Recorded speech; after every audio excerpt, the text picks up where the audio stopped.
చేతుల్లో నూనె పోసేటట్టుగా పెట్టాలి.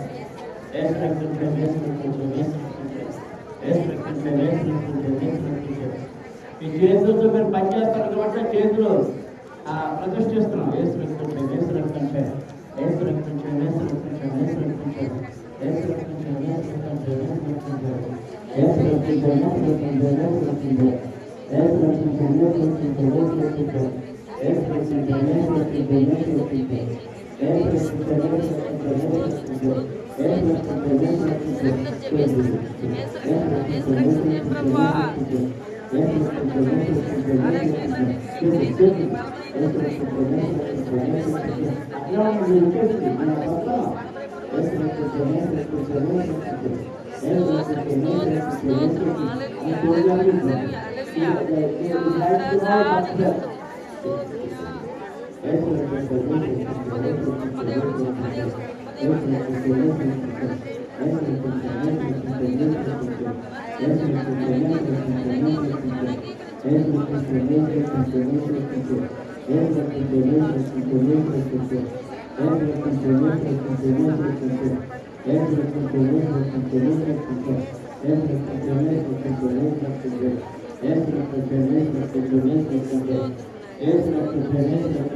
ఏసు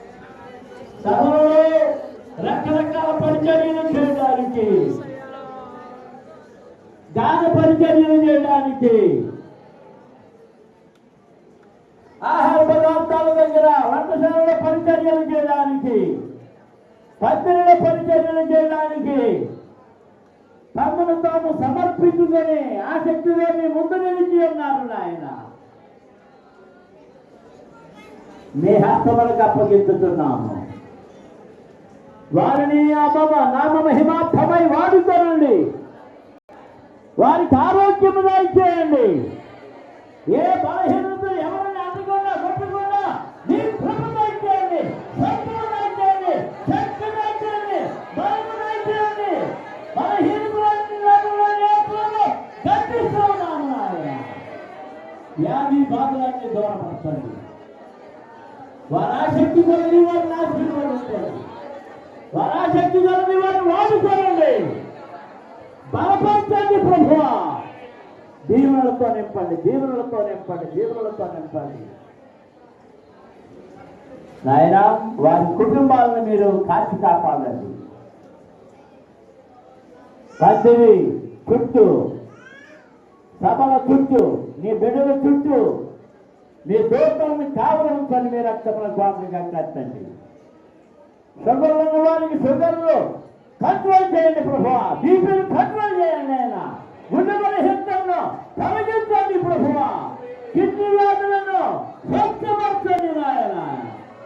ఏ బలహీనత ఉన్నా, ఏ బలహీనత ఉన్నా, ఏ బలహీనత ఉన్నా వాటన్నింటినీ స్వచ్ఛపరచండి. మీరు చేసిన కార్యములు సాక్షించి మమ్మల్ని భయపడుతున్న కార్యములు జరిగించమని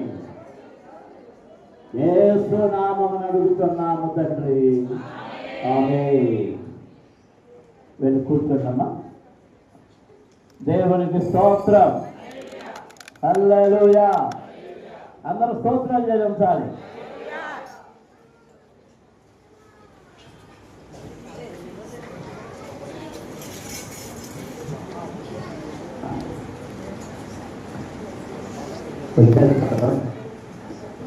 అది వచ్చారా?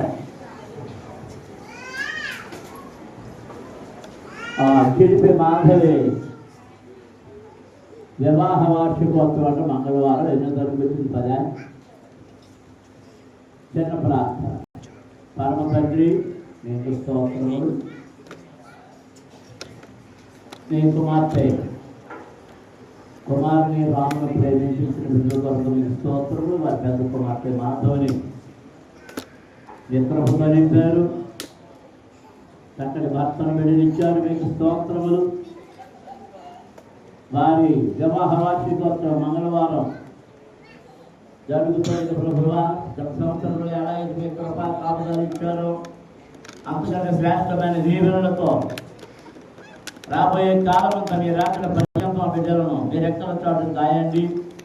ఆరోగ్య శక్తి బలము దీర్ఘాయుషులు దయచేయండి. మీకు సాక్షులుగా వాడుకోనమని, నేరులతో నింపమని, ప్రతి అవసరతను తీర్చమని యేసు నామమున అడుగుతున్నాము తండ్రి. ఆమేన్. దేవునికి స్తోత్రం. హల్లెలూయా. ఈ క్రింద పెట్టేయండి.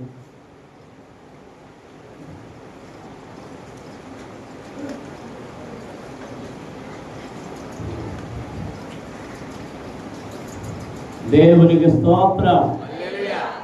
హల్లెలూయా.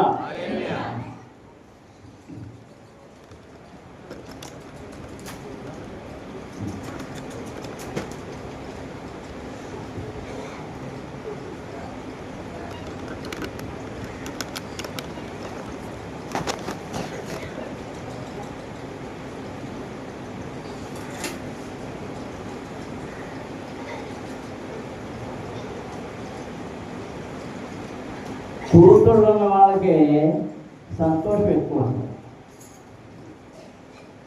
ఎంతమంది ఒప్పుకుంటారు? మీరు ఒప్పుకుంటారు, నేను ఒప్పుకుంటున్నా.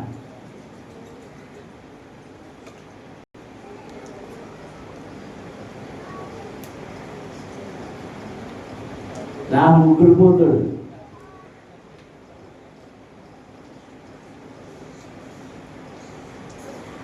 ఆ ముగ్గురు కూతురు ఆ అమ్మ గురించి ఆ నాన్న గురించి ఆలోచిస్తానే ఉంటారు. సంఘంలో కూడా కూతుళ్ళు ఎక్కువ నాకు. మీరందరూ కదా, మరి మీరు కూడా ఆలోచిస్తున్నారు. గత వారం 10 రోజుల నుంచి మేము టిఫిన్ వండుకుంటాం కానీ కొనుక్కుంటాం కానీ చేస్తారు. మా అమ్మాయి పంపించేస్తుంది. ఎవరు అనుకుంటున్నారు? శ్రావణి. సరే పెట్టిన రోజు పంపించిందిలే అనే సంతోషించి మళ్ళీ నెక్స్ట్ కూడా మరుసటి రోజు తీసుకొచ్చి ఏంటమ్మా అని అంటే లేదు నేను ఇలాగే చేస్తానండి, వద్దాను అదే నేను ఇలాగే చేస్తానండి. ఏది అక్కడ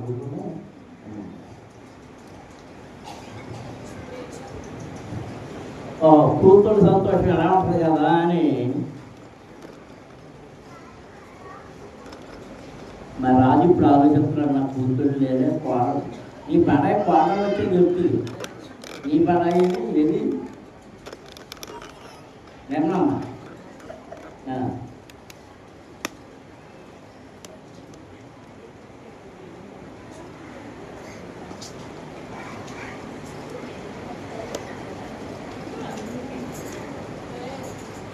మీరు ఒక ఇంట్లో కూతుళ్ళు, మరొక ఇంట్లో కూతుళ్ళుగానే అభినందనలు పొందుతారు, కోడలుగానే తిట్లు తింటారు.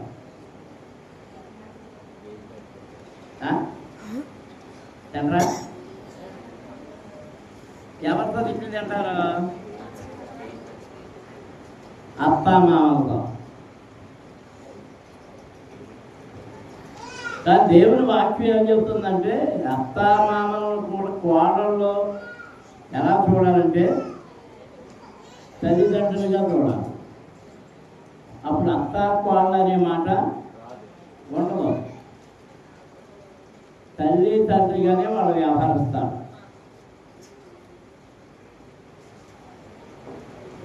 పాపం మా అక్కకి అత్తగారు తిడదామంటే ఎవరికి అమ్మమ్మ, అమ్మమ్మని ఏం తిడద్దే? ఒకవేళ మా వెంకన్నయ్య వెంకయ్యప్ప తిడదామంటే ఎవరి కూతురు? అప్పు కూతురు.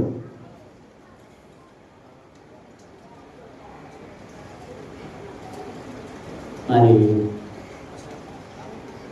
తల్లిదండ్రుల ఏడలో చూపించే ప్రేమ భర్త కుటుంబం ఏడలో కూడా అంతకంటే ఎక్కువ చూపించినప్పుడు మీరందరూ రూతు వలె ఆశీర్వదించబడతారు. ఎవరి వలె? రూతు ఏముంది? నయమతి ఏముంది? నీ దేవుడే నా దేవుడు, నీ జనమే నా జనం. నువ్వెక్కడుంటే నేను, నువ్వేం తింటే అదే జనం, నువ్వు చచ్చిపోతే నేను చేస్తాను. అందుచేత రూతు ఆశీర్వదించబడింది. ప్రభు అయిన యేసుక్రీస్తు మూల పితరురాలయ్యింది. దేవునికి స్తోత్రం. హల్లెలూయా, హల్లెలూయా, హల్లెలూయా. మరి మా శ్రావణని దేవుడు దీవించునుగాక. అంతకంటే గొప్ప రెస్టారెంట్ మరపిట్లో కట్టాలి. చైన్ రెస్టారెంట్లు కూడా ఆ బిడ్డ సంపాదించుకోవాలి. ఆ బిడ్డ మరి ఇది చేస్తుంటే మరి అలా ఆయన గారు ఎక్కడ ఉన్నాడు? వచ్చాడా? రాడు వద్దా?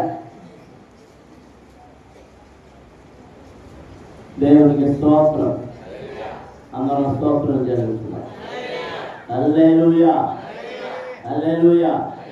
మరి త్వరగా ఆరాధన ముగించుకోవాలని నేను తలుస్తూ ఉన్నాను. కొన్ని చరణాలు పడుతున్నా, లేచి నిలబడుతున్నా అందరూ.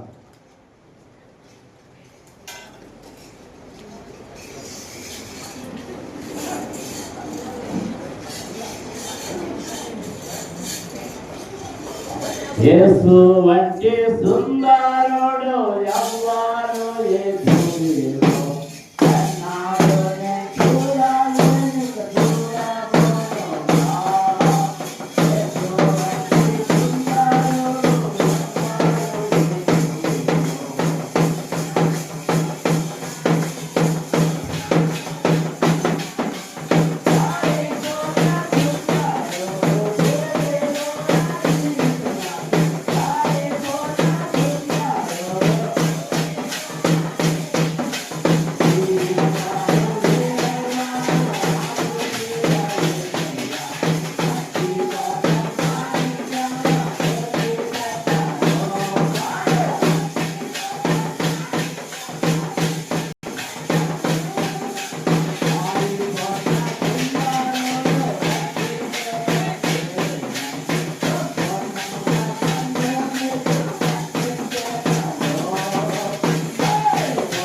హల్లెలూయా హల్లెలూయా హల్లెలూయా హల్లెలూయా హల్లెలూయా హల్లెలూయా హల్లెలూయా హల్లెలూయా హల్లెలూయా హల్లెలూయా హల్లెలూయా.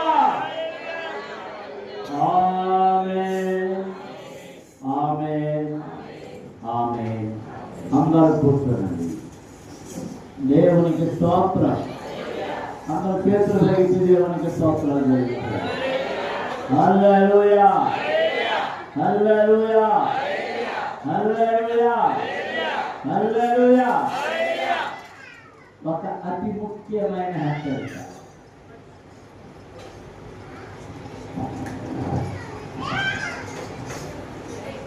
మరి మీరు ప్రార్థనలు చేస్తున్నప్పుడు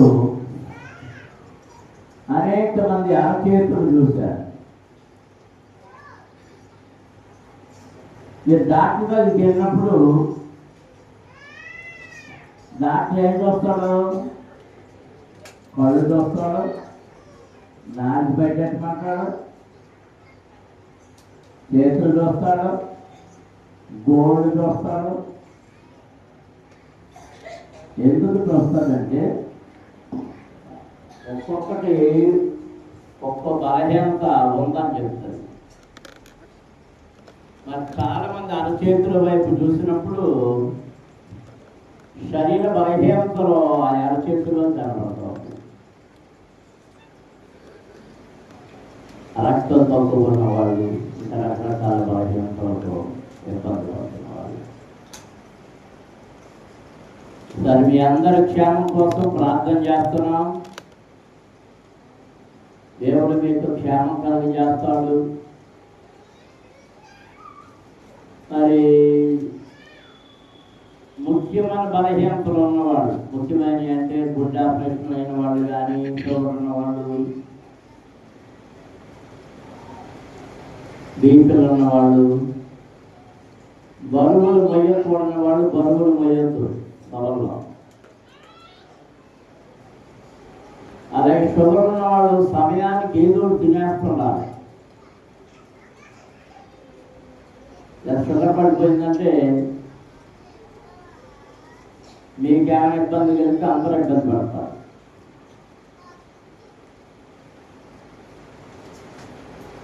అలా వచ్చిన వాళ్ళు కానీ, పరిచయంలో ఉన్నవాళ్ళు కానీ, ప్రసంగికులు కానీ ఎవరు ఎలాంటి శరీర నరతలకు కానీ బలహీనతలకు కానీ లోను కాకుండా ఉండేటట్లు ఈ ప్రార్థనలో జ్ఞాపకం చేసుకోవాలి. దేవునికి స్తోత్రం. అలాగే ప్రసంగికులను ప్రేమించి మీరు ఏమైనా ప్రత్యేకమైన కోరలు వస్తే ఉండగలవచ్చు. అది తెచ్చేది 10 మందికి సరిపడేటట్టు అండి. మీరు ఎవరైనా వాయిద్య కళాకారుల కోసం 3 రోజులు భోజనాలు పెట్టేస్తామని నిర్ణయించుకుంటే కనుక నిండా వందనాలు. దేవుడు మిమ్మల్ని దీవించునుగాక. మాకు కొంత భారం తగ్గుతుంది. అలా చెప్పేవాళ్ళు ఎవరంటే మా రాజుగారికి చెప్పండి, నేను నడిపించేది ఇక్కడ రాజుగారే. రాజుగారు ఎట్లా కొడుకు గొప్పలన్నా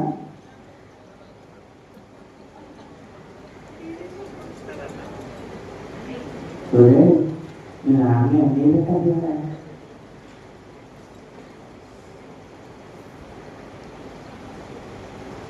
మరి ఏం చెప్పారు? మళ్ళీ ఆడనే అడిగి తెలుసుకున్నాం. అదే మా నిర్మలమ్మ ఇంటికి వెళ్ళేటప్పుడు బాధ్యత అప్పగించానా? ఎంతలేదు, తగ్గి కొడుకు నిద్రేం లేదు. ఆ వాయించేవాళ్ళు పాడేవాళ్ళు వస్తే వాళ్ళ కూడు గొడవ, నీళ్లు గొడవ, కుమ్ము గొడవ అంతా రాజుగారి దగ్గర.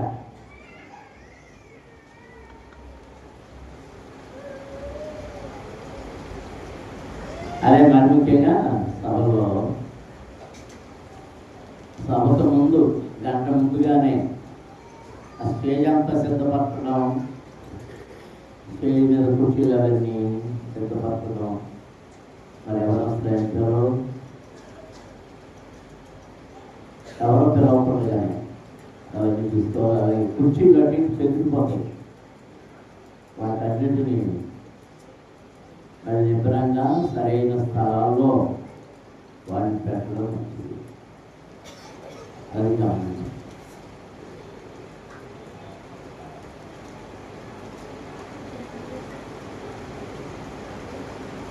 ఒకటి అమ్మకి భోజనం పెడతావా? ఎవరికి? పక్కింటి వాడికి పరావం కట్టినాడు.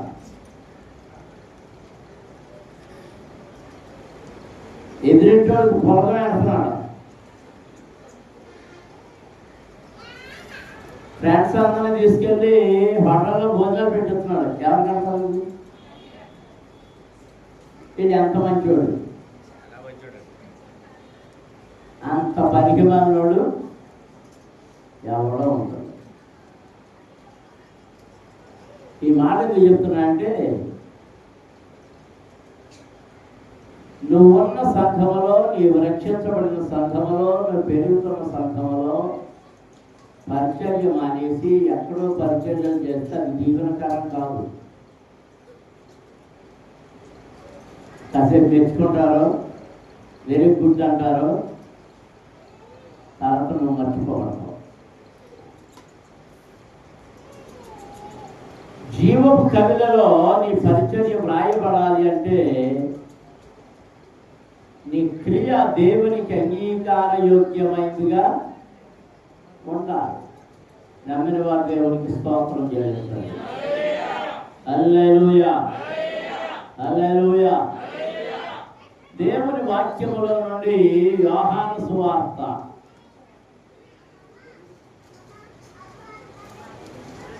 15వ అధ్యాయం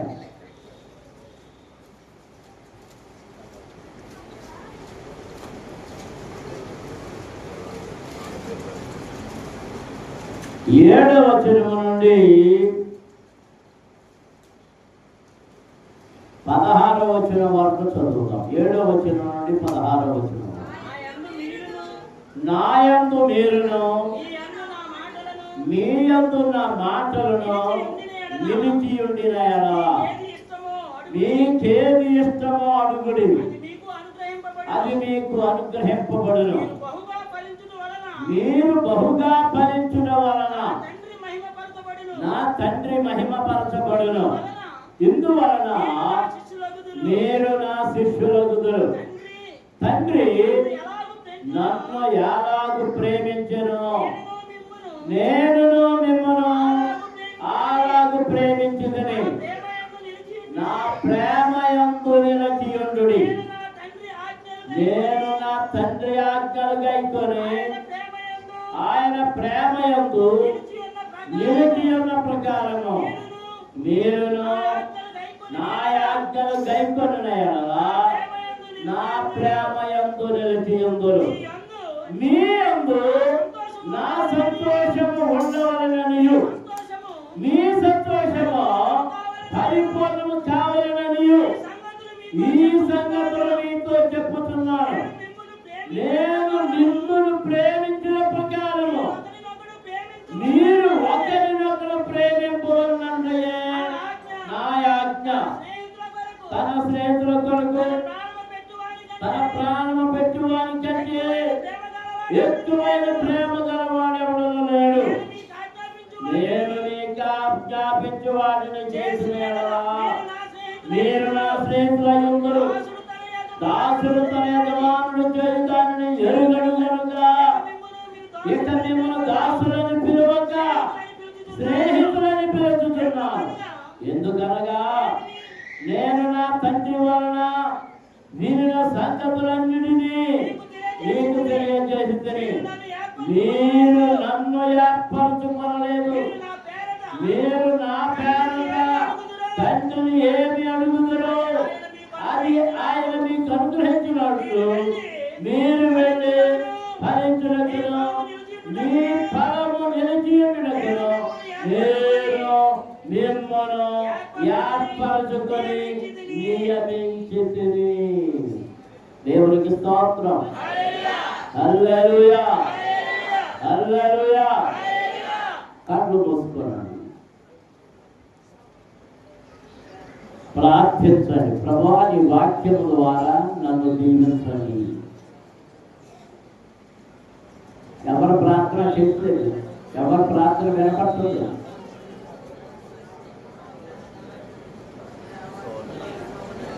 మీకు వినపడకపోయినా నా ప్రార్థన దేవుడికి వినపడుతుందండి అని పనికి మంది మాత్రం చెప్తాను.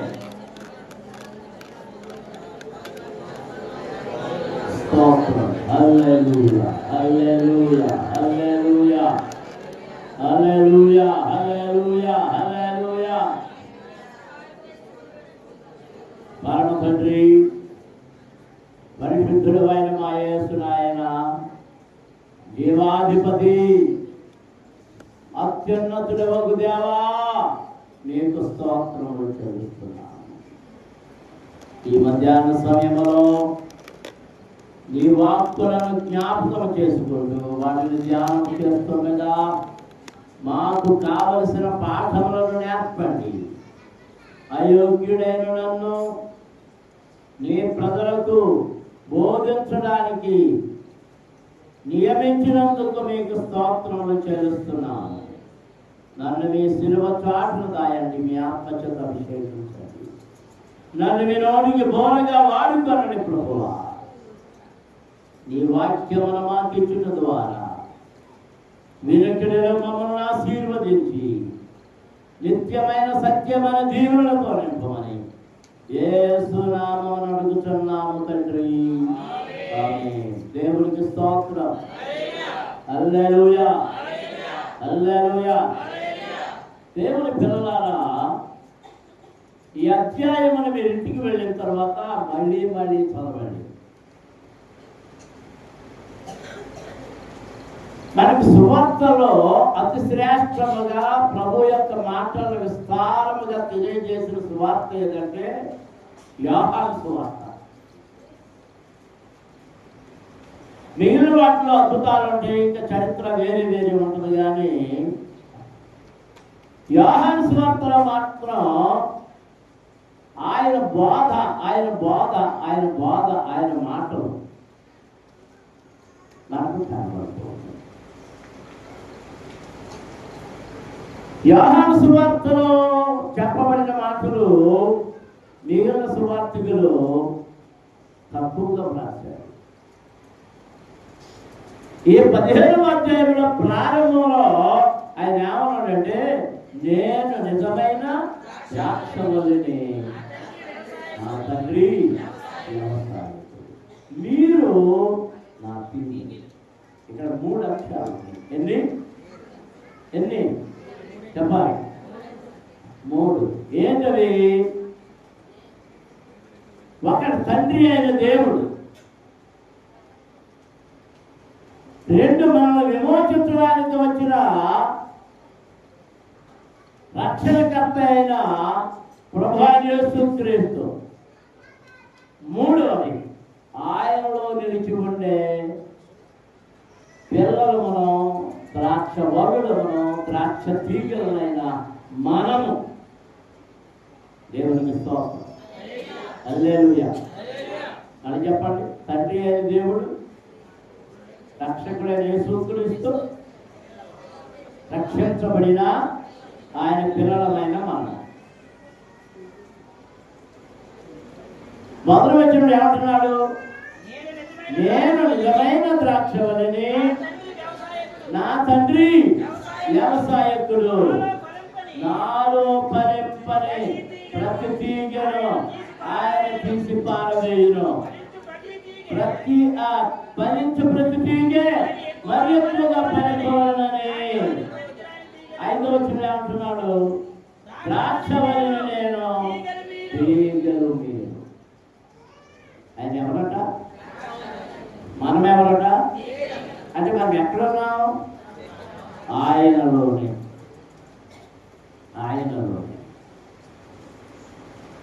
ఈ మాట్లాడుతున్నాడంటే పైనే నాలో ఫలింపని ప్రతి తీగే తీసి పారవేయబడును.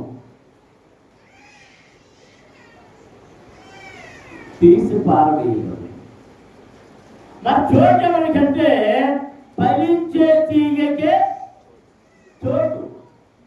అన్న దేవునికి స్తోత్రం చెల్లిస్తున్నాం. హల్లెలూయా. అంటే ఒక మొక్క, ఒక చెట్టు ఫలించాలి అంటే ఫలించని దానిని తొలగించాలి. ఫలించని దానిని తొలగించాలి. మనకి మీరు పనులకు వెళ్తారో, తెలవబడి పనికి వెళ్తారో, పని చేసి వస్తారు. కొంతకాలం మన చేతిలో ఏం తోట వేశారంటే మునగ తోట వేశారు. అది 3 ఏళ్ళు 4 ఏళ్ళు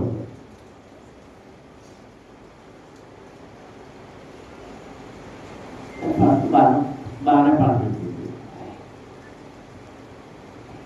అలాంటి మొక్కలే ప్రత్యేకంగా కొని నేను మన బొర్రం పనులు వేశాం. విస్తారంగా కాదు, పిల్లలకేంటి, ఎక్కడికేంటి, ఇక్కడ ఆస్త పిల్లలకేంటి, అన్ని చోట్లకి వాటిని పంపడం జరిగింది.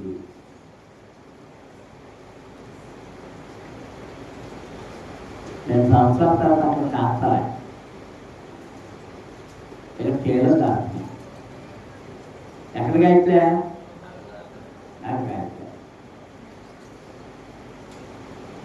ఎక్కడ కాస్తనే అక్కడ కాయటం లేదంటే నాకు చెప్పింది ఏంటంటే, కూలీలు తోటలోకి వెళ్తున్నారు. ఎందుకని అడిగితే వాటి ఈ విరవడానికి వెళ్తున్నారు. ఏ విరవడానికి?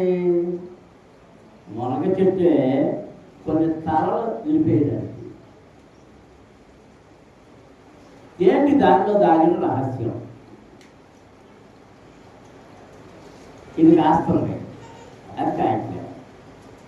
అది ఎందుకు కాయలేదంటే వీరు తెప్పినట్టుగా అక్కడ తెప్పలేదు. విస్తారంగా ఆకులు అయితే వచ్చేస్తున్నాయి, ఏమి రావట్లేదు, కాయలు రావట్లేదు. మొన్న వెళ్ళాను, నేను పరిశ్రమ చేయలేదు కానీ అంతకుముందు ఏం చేసేవాటే వాళ్ళు ఇది చేస్తున్నప్పుడు కాయట్లేదు కానీ నరికించాను. మనం తిరిగి వచ్చేటప్పుడు ఇంటికి వచ్చిన తర్వాత రాజు అంటున్నాడు, అయ్యారు చాలా కాపు కాయాల్సింది అన్నాడు. ఏంటది అన్నాడు. మొన్న చెప్పాను. కాసిందా అన్నాను. కాసింది. ఎప్పుడైతే ఎరగొట్టామో దాని నుంచి ఏమొచ్చేసినాయి, పిలకలు వచ్చేసినాయి. ఈ క్రొత్తగా వచ్చిన పిలకలు ఏం చేసినాయి, కాయలు మొదలుపెట్టి. దేవునికి స్తోత్రం. విశ్వాసులారా, మనం సీనియర్ విశ్వాసులమై పండడం లేదు,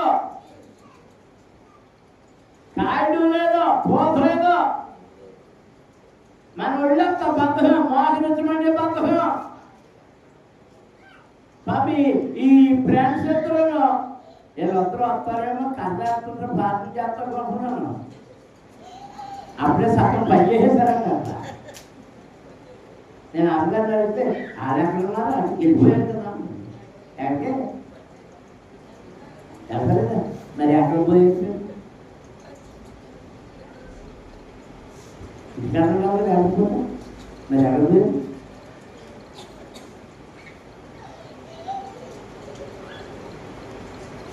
దీని గురించి ఆలోచిస్తున్నప్పుడు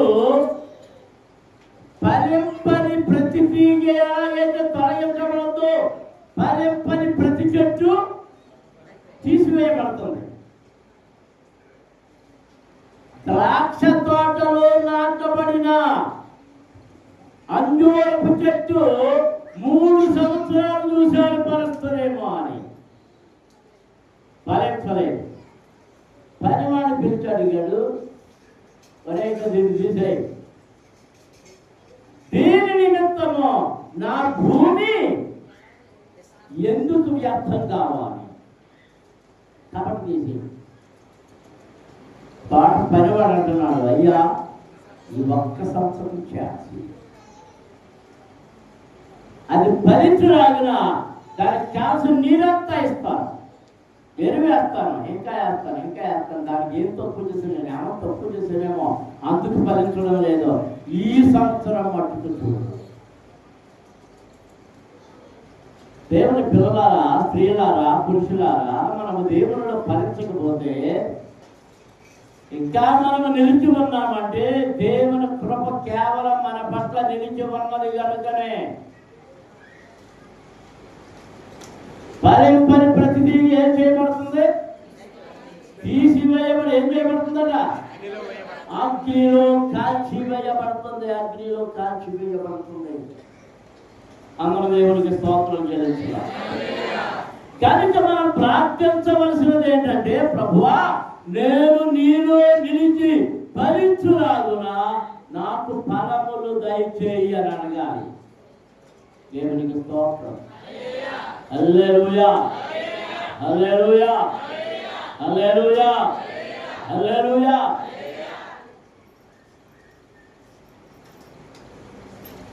ఫలింపని ప్రతి వారికి శిక్ష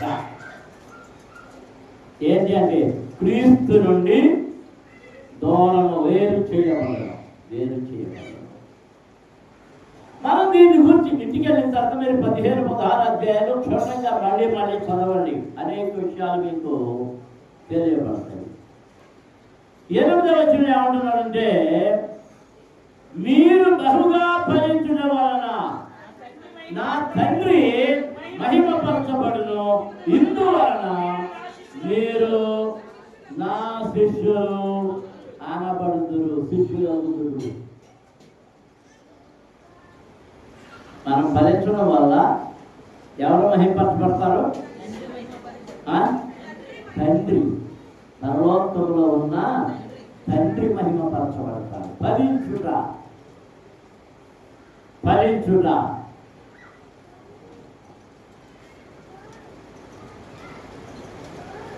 ఆత్మలను సంపాదించడం, ఫలించడం,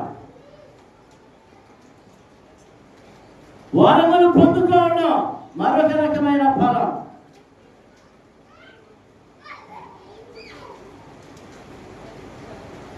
నీ సాక్ష్యం ద్వారా, నీ నడవడిక ద్వారా, మన బ్రతుకు ద్వారా ఇతరులను ప్రభు వైపుకు ఆకర్షించుకోగలగడమే మనము ఫలించడం. దేవునికి స్తోత్రం. హల్లెలూయా. అపొస్తలుడైన పౌలు గారు సంఘానికి రాస్తూ ఏమంటున్నాడంటే, అవిశ్వాసి అయిన భర్త విశ్వాసి అయిన భార్య వలన మారు మనసు పొందాలి. అవిశ్వాసి అయిన భార్య విశ్వాసి అయిన భర్త వలన మారు మనసు పొందాలి. అంటే మన ప్రవర్తన వలన మనము ఇతరులకు మాదిరికరముగా ఉండి ప్రభు వైపు నడిపించాలి. దేవునికి స్తోత్రం చేయాలి. హల్లెలూయా, హల్లెలూయా, హల్లెలూయా, హల్లెలూయా. ఫలములను కూడా 2 రకాలు ఉన్నాయి. శ్రేష్ఠ ఫలము అంటే మధుర ఫలము, చేదు ఫలం. ఏ ఫలాలు? మధుర ఫలము, చేదు ఫలం. దేవునికి ఏ ఫలం ఇష్టము? మధుర ఫలమే ఇష్టం. చేదు ఫలం దేవునికి అక్కర్లేదు. నీకు కావాలా? చేదు ఫలం ఎవరు తింటారు? ఎవరైనా తింటారా? మామిడికాయలు వస్తున్నాయి. మామిడికాయలు సాధారణంగా పురుగుగా ఉంటాయి, కానీ అది పండైన తర్వాత ఆ పండు కూడా పొరలుగా ఉంటే ఏం చేస్తాం? బాగా పడతాయి. అదే తీగా ఉంటే ఏమన్నా అంటే పంచదార ఉంది కాబట్టి తినడాక గుట్టు తినడానికి బదులుగా 2-3 తినేస్తారు. దేవునికి స్తోత్రం. అందరం స్తోత్రాలు చేయాలి. హల్లెలూయా, హల్లెలూయా, హల్లెలూయా. మీరు బహుగా ఫలించుట వలన నా తండ్రి మహిమపరచబడు. 11వ వచనం చదువుదాం. మీ యందు నా సంతోషము ఉండవలెననియు ఈ మీ సంతోషము పరిపూర్ణము కావాలననియు ఈ సంగతిలో నీతో చెప్పుతున్నాను. దేవునికి స్తోత్రం. అందరూ స్తోత్రం చేద్దాం. హల్లెలూయా, హల్లెలూయా, హల్లెలూయా, హల్లెలూయా. మీ యందు నేను సంతోషపడాలి, మీ సంతోషము నాలో పరిపూర్ణం కావాలి. ప్రభు చెప్తున్నమాట.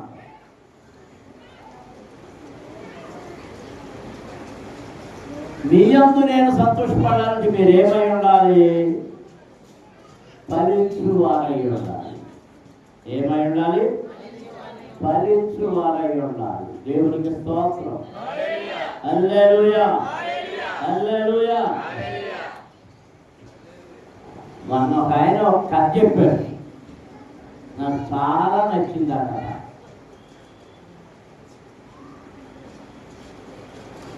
మనిషి అంట పాడు చేయడానికి చెప్పుడు మాటలు చెప్పేవాడినే నమ్ముతాడట. అవునే, ఆడి మాటలు నమ్మదగ్గట్టుగా చెప్తాడట.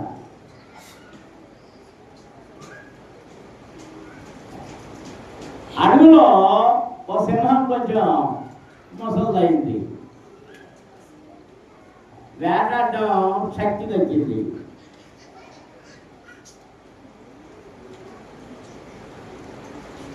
అది ఏది దొరుకుతుందని చూస్తాడు, నక్క కనబడిందట. సరే దీన్ని తినేద్దాం అనుకుని చేసేటప్పటికి ఆ నక్క ఇదంతా కనిపించి, నక్క అంటే ఎవరో జిత్తులు మాట చేతులు కట్టేసుకుని రాజా రాజా రాజాది రాజా రాజ మార్తాండ బహుపరా బహుపరా అంట స్తోత్రాలు మొదలెట్టేసింది. ఎవరో ఈ స్తోత్రాలకు పరవశుడైపోయాడు. ఎవడో సింహారాజు. ఏంట్రా నాకు ఆకలిస్తుంది అన్నాడు. అయ్యా అర్థమైంది, ఇదిగో నేనెంతున్నాను, నన్ను తింటే మీకు ఆహారం అయిపోవాలన్నది, కానీ నన్ను తింటే మీకు కడుపులో మూలం కూడా రాదు. అంచేత మీకు బలమైన జంతువును దాన్ని పట్టుకొస్తాను, మీరు చక్కగా కూర్చుని తినచ్చు. నిజంగానా? నిజంగా నువ్వు తేడా చేస్తే నేను వెతుక్కుంటా వచ్చి నేను కొరికేస్తాను. ఓకే సరే, నక్కెళ్ళింది, నెతుకుతుంది. ఒక నాలాంటి బండగాడితో కనబడింది. ఎవరో బండగాడి కనబడి వీకెళ్ళి నక్క మెల్లిగా మొదలెట్టి, గాడికి బావా నీకు ఎంత అదృష్టం వచ్చింది? ఏమొచ్చిందంట? నీకు ఎంత అదృష్టం వచ్చింది? సింహరాజు గారు నేను ముసలాడు అయిపోయాను, నాకు తగ్గ రాజు చేసేవాడిని తీసుకురా అన్నాడు. ఇక నువ్వే తగినోడు రా. సింహం అంటే ఏమొస్తుంది? భయం వేస్తుంది కదా. అయిపో సింహాలు దగ్గర నేను రాను. అదే నా మాట ఇచ్చాడు, నేనున్నాను కదా, నేను నీకున్నాను కదా, నేనున్నాను కదా. నేను మా ఒట్లేసుకుని ఆగింది. సరే తీసుకెళ్ళి ఆకలి మీద ఉంది కదా, ఎవరో సింహం ఇది భయపడతా వెళ్ళింది కదా. ఆ భయపడతా వెళ్ళిన ఈ గాడిదను చూసి అమాంతంగా ఆకలితో దూకింది సింహం. అది బెదిరిపోయి పరిగెత్తింది. దాని నోటికి ఏం చిక్కిందని చెవి చిక్కింది. గాడి చెవుడిపోయింది. నెలలేసి ఇలా చేసేసి పారిపోయింది. మరి అలాగా నేను మళ్ళీ తీసుకొస్తాను కదా, మీకేం కంగారు పడతాను అని నక్క మళ్ళీ మళ్ళీ అక్కడికి వెళ్ళింది అనుకున్నారు. మళ్ళీ ఆ గాడి దగ్గరికే వెళ్ళాడు. అబ్బాబాయ్ నా చెవుడు పెట్టి రక్త కారిపోతాను. ఓ తెలివి తక్కువ కాదు బావా, నిన్ను చంపడానికి చేయలేదు, నీ నెత్తి మీద కిరీటం పెట్టినప్పుడు చెప్పు అర్థం వస్తుందని అది చెప్పు తీసింది అని. ఓహో అట్లాగా సరే అని చెప్పి మళ్ళీ మాటలో పడిపోయి మళ్ళీ వెళ్ళేటప్పటికి మళ్ళీ సింహాన్ని భయమేస్తుంది. భయమేస్తున్నప్పటికి మళ్ళీ వెళ్ళింది, చూసింది. సింహం గంభీర్యాన్ని చూసి అదే నాలుగు రాకుండా భయమేసి మళ్ళీ అక్కి జరిగింది. మళ్ళీ సింహం గబాను పరిగెత్తి తోపట్టుకుంటే తోట ఊడిపోయింది. మళ్ళీ పరిగెత్తుకొచ్చింది. సింహానికి ఏం దక్కింది? ముందుసారేమో చెవు, తర్వాత ఏమో తోక. మళ్ళీ సింహం నక్కం దాడుతుంది. అంటే తీసుకొస్తాను కదా, మీకు ఎంత పరిస్థితుందో చూసారా, మీకు తీసుకొస్తాను కదా, నేనున్నాను కదా అని మళ్ళీ వెళ్ళింది. మళ్ళీ అక్కడికెళ్ళింది. మళ్ళీ అదేంటి బాబా పరిగెత్తుకొచ్చేసావు? అయ్యో ముందేమో చెవి తినేసింది, ఇప్పుడేమో తోక తినేసింది. నువ్వు నన్ను ఊరికి నవ్వి పెట్టంటే అప్పుడు నాకేమన్నా తెలుసా? ఓ తెలుగు తక్కువ బావా, కిరీటం పెట్టడానికి ఏమి అడ్డు వచ్చింది? చెప్పు అడ్డు వచ్చింది. సింహాసనం మీద కూర్చోబెట్టాలి కదా, సింహాసనం కూర్చున్నప్పుడు ఏమంటూ వస్తుంది? తాకట్టు వస్తుంది. తోకలు ఆగేసింది. అన్నాడా రాజు నువ్వే నిజమేనా నిజమేనా నిజమేనా అనుకుంటుంది. వెళ్ళింది దాన్ని వెళ్ళినట్టు ఓ దెబ్బ కొట్టేసింది. దెబ్బ కొట్టేసి చంపేసింది. ఈ సింహం వెళ్తా అందే, రే నేను ఇవన్నీ చేయలేను కానీ నాకు మంచి అందులో ఉన్న పార్ట్లు, మనం అడుగుతాం కదా పార్ట్లు ఇమ్మని, ఆ కార్యాలు, ఆ గుండెకాయ, ఆ మెదడు, అవన్నీ పట్రా, ఆకుల్లో వేసి పట్రా, మిగిలిన వదిలే సర్కారు మీరు కూర్చొని విశ్రాంతి తీసుకోండి, నేను తీసుకొస్తానని ఈ గుండెకాయ, ఈ కార్యాలు ఇవన్నీ తీసి పక్కన పెట్టి మెదడు మాత్రం తినేసి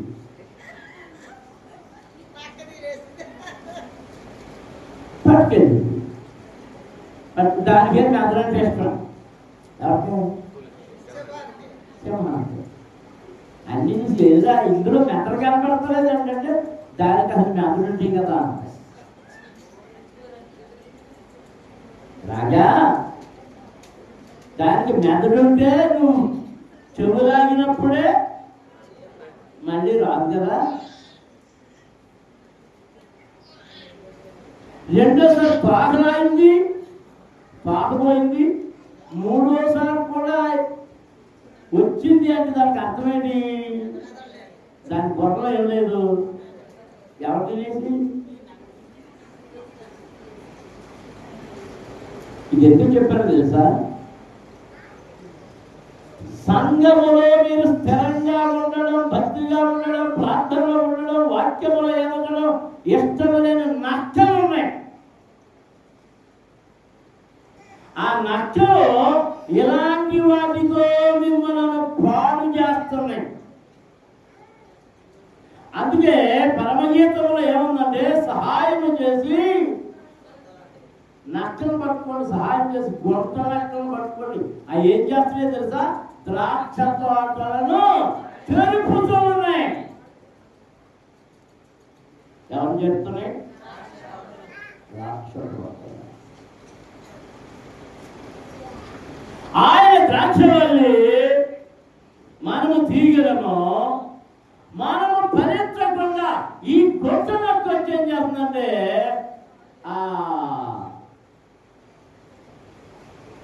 వేళ్ళన్నీ కొట్టేస్తుంది, మొదలంతా కొట్టేస్తుంది. జాగ్రత్త. నీ సంతోషము దేవునిలో పరిపూర్ణం కావాలి. నీ సంతోషం డబ్బులో పరిపూర్ణం కాదు. నీ సంతోషంలో కట్టుకున్న ఎడలో పరిపూర్ణం కాదు. నీ సంతోషం నీకు కలిగిన బిడ్డల్లో పరిపూర్ణం కాదు. ఆ బిడ్డలు ఎవరిలో పరిపూర్ణం కాదు. మన సంతోషం పరిపూర్ణం కావాలంటే ఎవరిలో పరిపూర్ణం ఉంది? దావీదు కూడా పాడుతున్నాడు, నీలోనే నా సంతోషం, నీ గుమ్మముల యొక్క నేను కనిపెట్టి ఉంటాను. దేవునికి స్తోత్రం. హల్లెలూయా, హల్లెలూయా, హల్లెలూయా. మీ యందు నా సంతోషము ఉండవలననియు, మీ సంతోషము పరిపూర్ణము కావాలననియు ఈ సంగతులు మీతో చెప్పుచున్నాను. దేవునికి స్తోత్రం. హల్లెలూయా. 16వ అధ్యాయములో 22వ వచనం చదువుతాం. అటువలే మీరును ఇప్పుడు దుఃఖపడుతున్నారు, కానీ ఏ దుఃఖమో తర్వాత మరో వారు నేను వివరిస్తాను. మిమ్మల్ని మరలా చూచెదను, అప్పుడు మీ హృదయం సంతోషించును, మీ సంతోషమును ఎవడును మీ యొద్ద నుండి తీసివేయడు. ఆ దినమున మీరు దేని గురించి నన్ను అడగరు. మీరు తండ్రిని నా పేరను ఏమి అడుగునను ఆయన మీకు అనుగ్రహించునని మీతో నిశ్చయముగా చెప్పుచున్నాను. ఇది వరకు మీరేమీ నా పేరను అడగలేదు. మీ సంతోషమ పరిపూర్ణమగుటకు అగునట్లుగా అడుగుడే మీకు దొరుకును. దేవునికి స్తోత్రం. హల్లెలూయా. మన సంతోషం పరిపూర్ణం అవ్వాలంటే ఏం చేయాలంట? ఏం చేయాలి? ప్రభువుని అడగాలి, ప్రభువుని అడగాలి. అప్పుడు అది మనకి దొరుకుతుంది. ఏమి అడగాలి? ఏమి అడగాలి? ఏమి అడగాలి? లూకా సువార్త 11వ అధ్యాయం 13వ వచనం చదువుతాం చూడండి. లూకా సువార్త 11వ అధ్యాయం 13వ వచనం. పరలోకమందున్న మీ తండ్రి తన్ను అడుగు వారికి పరిశుద్ధాత్మను ఎంతో నిశ్చయముగా అనుగ్రహించును. దేవునికి స్తోత్రం. హల్లెలూయా. మనం 9 నుంచి చదువుతాం. అటువలే మీరు అడుగుడి, మీకు ఇయ్యబడును, వెదకుడి, మీకు దొరుకును, తట్టుడే, మీకు తీయబడును, అడుగు ప్రతివానికి ఇయ్యబడును, వెదకువానికి దొరుకును, తట్టువానికి తీయబడునని మీతో చెప్పుచున్నాను. మీరు తండ్రి అయిన వాడు తన కుమారుని ఏమడిగితే, చేపనడిగితే చేపకు ప్రతిగా పామునిచ్చునా, గుడ్డును అడిగితే తేలునిచ్చునా? కాబట్టి మీరు చెడ్డవారయ్యుండి మీ పిల్లలకు మంచి ఈవులను ఇయ్య ఎరిగి ఉండగా పరలోకమందున్న మీ తండ్రి తన్ను అడుగు వారికి పరిశుద్ధాత్మను ఎంతో నిశ్చయముగా అనుగ్రహించును. దేవునికి స్తోత్రం. అందరూ స్తోత్రం చేస్తున్నారు. హల్లెలూయా, హల్లెలూయా. మనం ఏమడగాలంట? ఏమడగాలి? అర్థమా కదా? మైక్ అర్థమయ్యేటట్టుగా ఎవరితో జరుగుతారు. మనం ఏమడగాలి? మన సంతోషం పరిపూర్ణం అవ్వాలి అంటే ప్రభువుని అడగాలి. ఏమడగాలి? పరిశుద్ధాత్మనిమ్మని అడగాలి. ఏమడగాలి? అందరూ చెప్పండి, వెనకాల పురుషులు చెప్పండి. ఏమడగాలి? పరిశుద్ధాత్మని అడిగితే మనకు కావలసినవి ఏవో అవన్నీ అనుగ్రహించబడతాయి. అందరూ స్తోత్రాలు చెల్లించండి. హల్లెలూయా.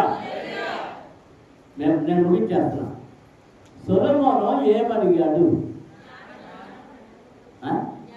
కేవలం జ్ఞానం అడిగాడు. జ్ఞానం ఎందుకు అడిగాడు? మీకు విషయం తెలుసా? సొలొమోను జ్ఞానం అడిగేటప్పుడు పెళ్లి చేసుకున్నాడు, పిల్లలు కూడా పుట్టారు. కానీ ఏమన్నాడు తెలుసా? నేను బాలుడను. ఏమన్నా? దేనికి బాలుడు? ఏంట్రా మీ ఇద్దరు? ఏంట్రా మీ ఇద్దరు బాలుడా? అది చెప్పుకుంటున్నాడు. నేను బాలుడ. దేనికి బాలుడను? నీ ప్రజలకు న్యాయము తీర్చే జ్ఞానము నాకు లేదు. ఆ ప్రజలు ఏ ప్రజలు? ఏ ప్రజలు వాళ్ళు? చెప్పండి, మీరు చెప్పండి. వాళ్ళు ఏ ప్రజలు? ఏ ప్రజలు చెప్పాలి? జ్ఞానం లేని ప్రజలు. ఏ ప్రజలు? ఇశ్రాయేలు ఏ ప్రజలు? దేవుని ప్రజలు. ఇశ్రాయేలు ఎవరి ప్రజలు? దేవుని ప్రజలు. నీ ప్రజలకు న్యాయము తీర్చు జ్ఞానము నాకు లేదు. ఆ జ్ఞానం ఈ ప్రభువా. ప్రభు ఏమంటాడు తెలుసా?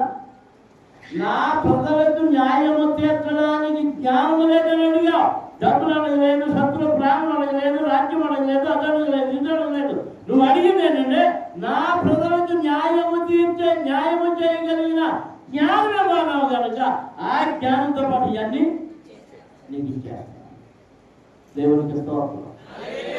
మనం కూడా ఏమడగాలంటే, ప్రభువా నీ పరిశుద్ధాత్మలోకి, నీ పరిశుద్ధాత్మలో నేను ఫలించురాదున కృపయువు.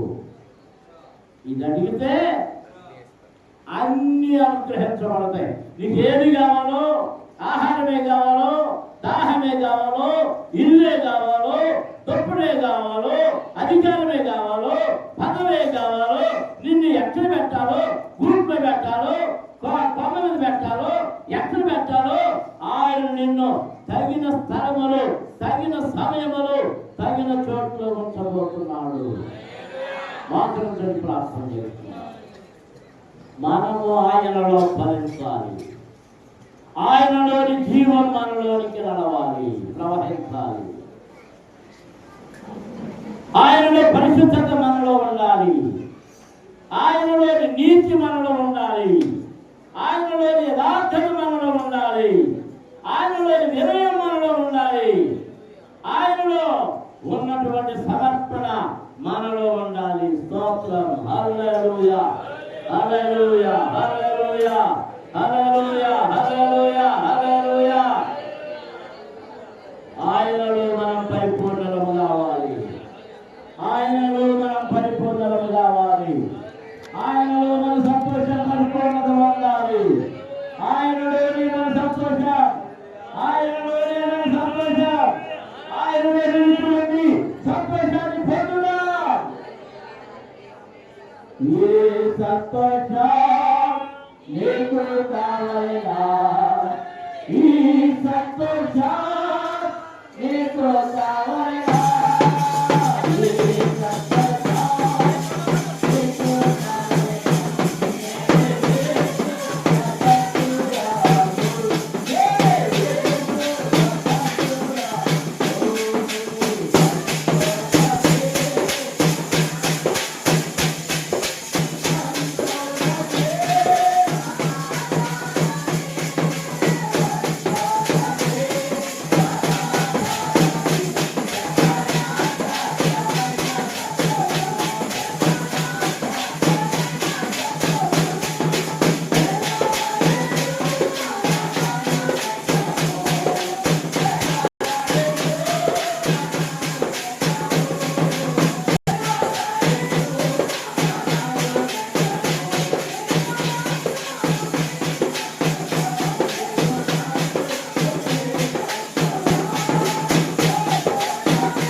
హల్లెలూయా హల్లెలూయా